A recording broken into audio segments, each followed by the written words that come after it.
ಈ ಬಗ್ಗೆ ನಾನು ಇದಕ್ಕೆ ಮೊದಲು ಒಂದು ಸಾರಿ ಹೇಳೀನಿ, ಬಹುತೇಕ ನಮಗೆ ಗೊತ್ತಾಗಿರ್ಲಿಕ್ಕಿಲ್ಲ. ಇದು ಯಾರೇ ಮಾಡ್ತಾರೆ ಯಾರೇ ಬಿಡ್ತಾರೆ ಅಂದರೆ ಅವ್ರ ಬಳಿ ಸಾಕ್ಷಿ ಪುರಾವೆ ಏನೂ ಇರೋದಿಲ್ಲ. ನಾ ಇಲ್ಲಿ ಶಾಸಕ ಏನನ್ನ ಇದ್ದರೆ ಇಲ್ಲಿ ನಮ್ಮ ಜಿಲ್ಲಾದಲ್ಲಿ ಸ್ಯಾಂಡ್ ಮಾಫಿಯಾ ಬಂದು ಮತ್ತು ಬೇರೆ ಕಡೆ ನಡೆದಂಗೆ ನಡೆದಿಲ್ಲ.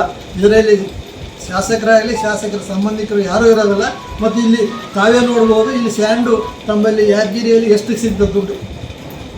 ಮಾರ್ಕೆಟ್ ಬಂದು ಸ್ಯಾಂಡ್ ಮಾಫಿಯಾ ನಡೆದೇ ಇತ್ತಂದ್ರೆ ತಾವು ಯಾರನ್ನ ಮನೆ ಕಟ್ಸರಿ ಗೊತ್ತಿರ್ತದೆ ಅದ್ರ ರೇಟ್ ಅಷ್ಟು ಬೀಳ್ತದಂತ.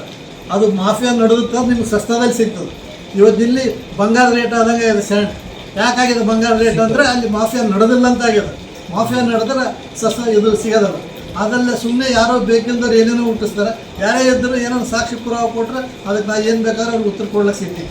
ತಾವು ದಯಮಾಡಿ ಎಲ್ಲ ಮೀಡಿಯಾದಲ್ಲಿ ಕಳಕಳಿಯಿಂದ ಬೇಡ್ಕೊಳ್ಳೋದೇನೆಂದರೆ ಯಾರನ್ನ ಬಂದು ಏನನ್ನ ಹೇಳ್ಯಾರ ಒಬ್ಬರ ಅಪ್ರಸ್ತುತ ಯಾರನ್ನ ಬೇಕಿಲ್ದವ್ರು ಬಂದಾರ ಅಂತೇಳಿ ತಾವು ಕೈಯಾಗ ಕಲಮ ಅದಂತೇಳಿ ಏನು ಕೇಳಾರ್ದ ಸಾಕ್ಷಿ ಪುರಾವೆ ಇಲ್ಲದೆ ಒಬ್ರದ್ದು ಯಾರ್ದಾರ ವ್ಯಕ್ತಿಯ ಮಾನವತೆ ಮಾಡಬಾರ್ದು ಅಂತ ತಮ್ಮಲ್ಲಿ ಕಳಕಳಿಯಿಂದ ಅಲ್ಲ. ಅದೇ